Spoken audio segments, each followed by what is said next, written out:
Gary Zimnicki is a master luthier who has handcrafted over 300 instruments in his lifetime. Next up, see why Gary says he creates instruments of Detroit. I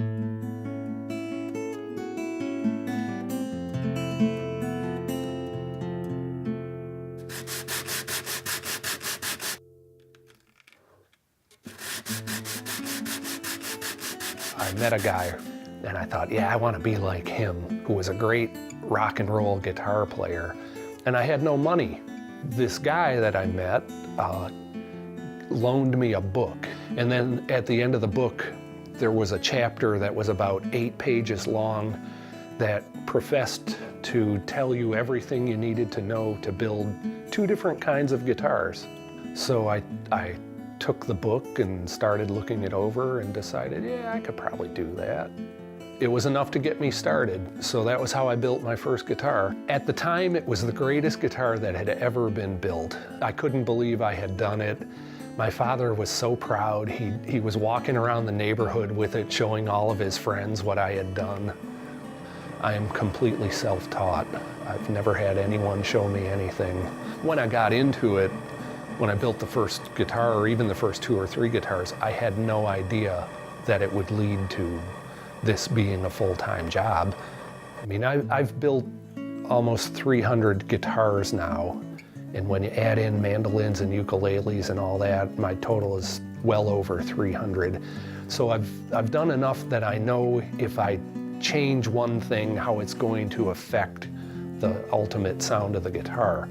It's still very difficult to know exactly the qualities of the materials I'm working with. Even if you have successive cuts of wood off of the same log, they're each a little different physically, and so you have to really just tweak everything right to that specific instrument. I remember seeing sets of Brazilian rosewood, the back and sides, being advertised for $100. And now it's nothing to spend $3,000 for the same piece of wood.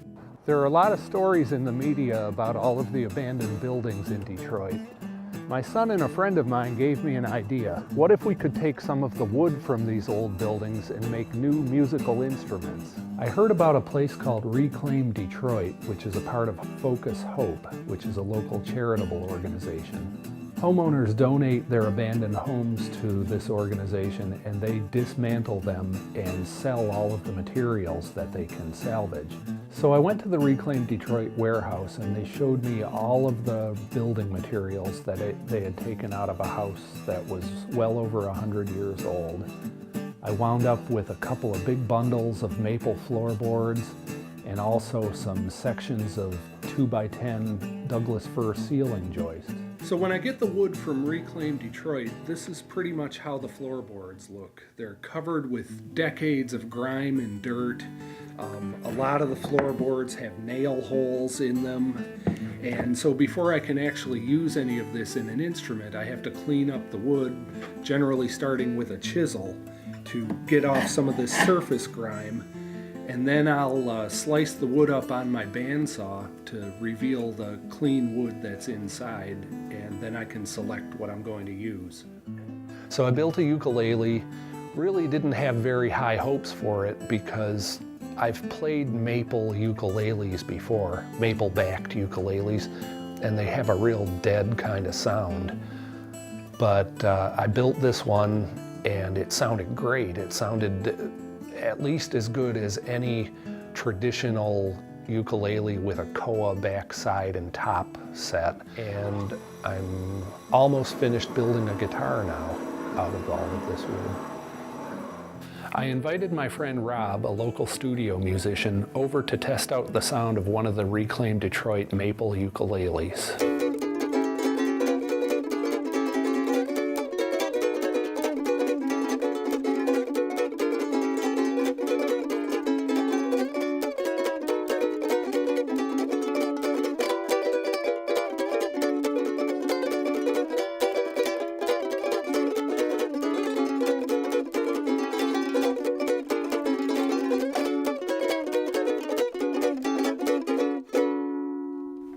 Well, this is beautiful. This is very old sounding, and it's very resonant for maple. It doesn't have too bright of a sound. which is often the case. And it sounds like an old, sounds like an old koa or mahogany sort of ukulele. It doesn't have a maple sound. I don't know why. That's a very interesting top on there too. So beautiful, excellent. Nice action, great sustain. Good plunky tone. Very loud.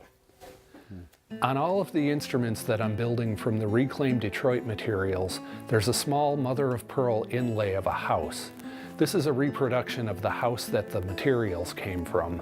It was built in 1910 and is located about 2 blocks away from the Motown studios. Right now I'm really enjoying building instruments out of this reclaimed wood, not only because the wood is so old and well seasoned, but also because I think the projects pay tribute to the craftsmen who built these fine homes 100 years ago. I like to say that I'm building instruments not made in Detroit, but made of Detroit. To find out more about Gary Zimnicki and all the other Detroit Perform artists, art events, and art programs, head to DetroitPerforms.org.